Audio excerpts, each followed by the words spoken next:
guys and then who have more service than me. I only have about 10. I learned a lot of things and it's very interesting to me.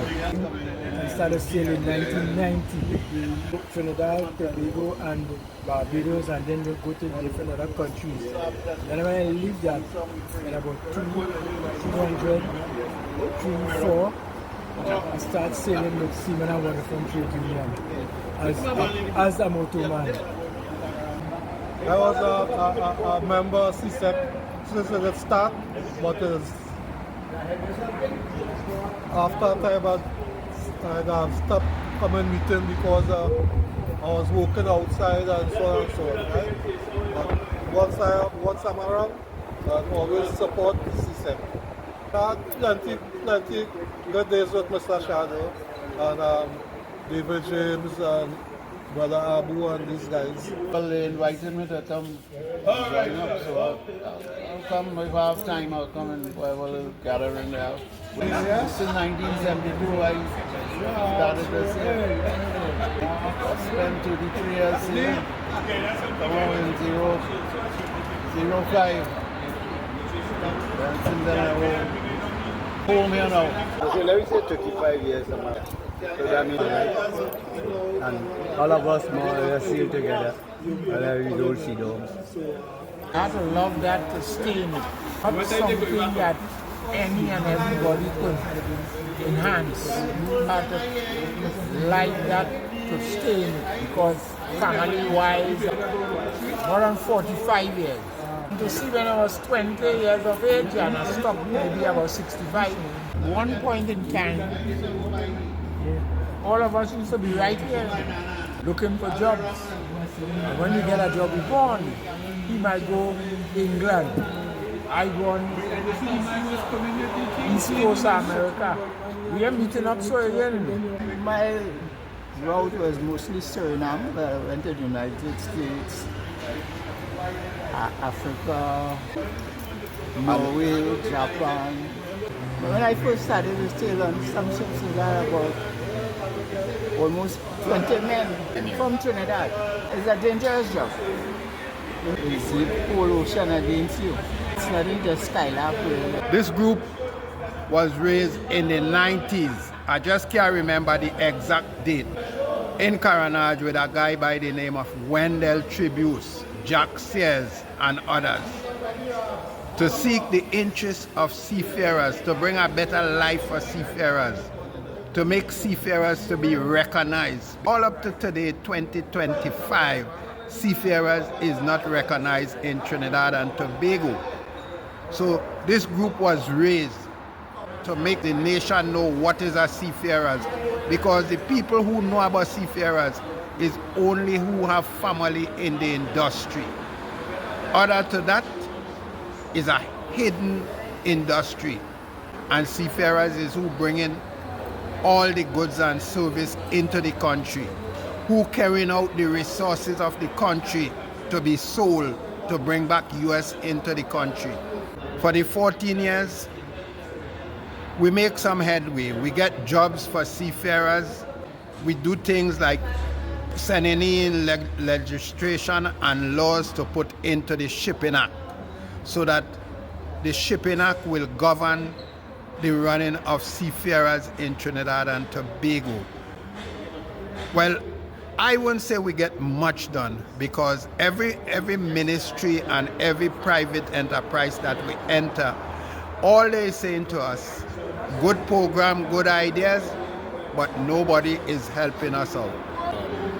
This year, 2025, we want to do a new thing.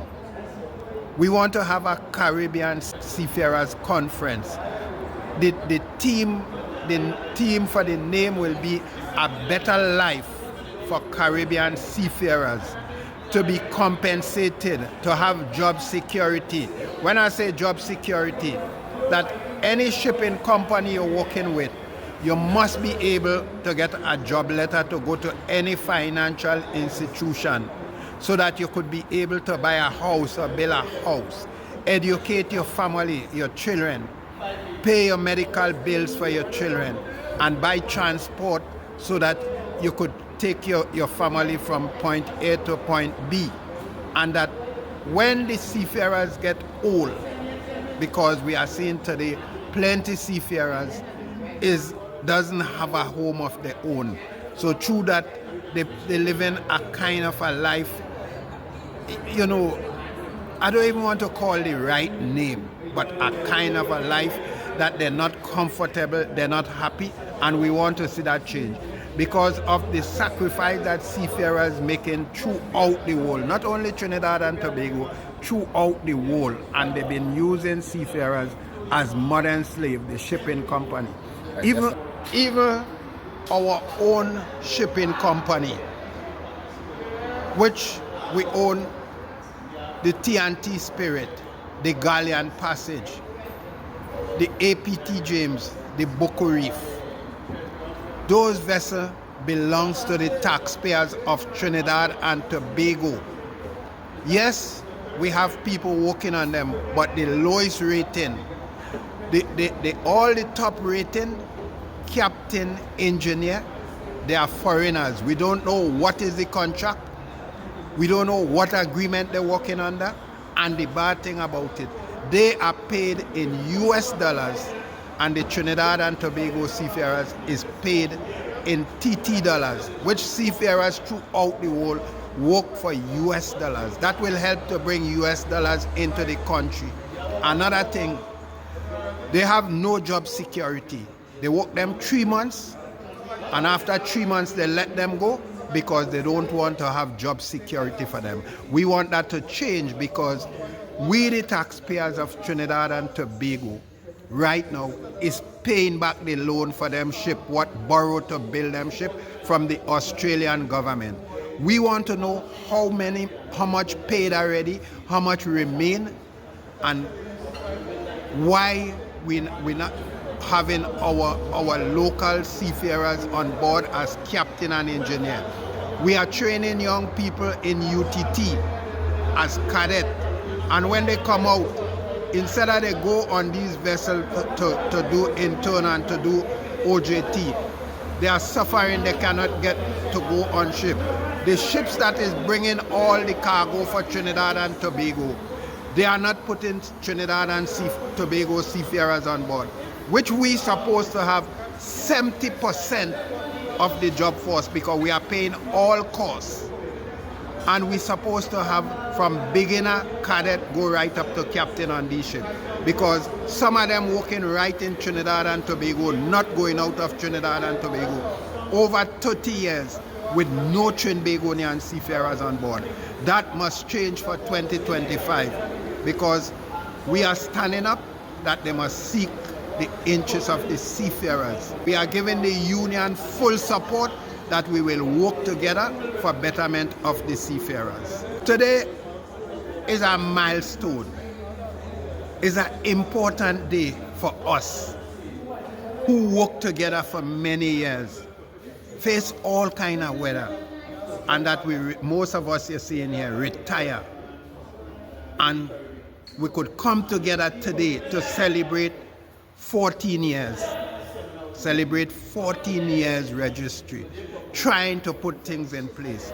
We goes to the secondary school to do outreach, to educate the young people who coming out of secondary that there is an industry day that they could go into. We went to all the ministries to get help to open the doors that our young people could go and have a future, an opportunity to be a captain, a chief engineer.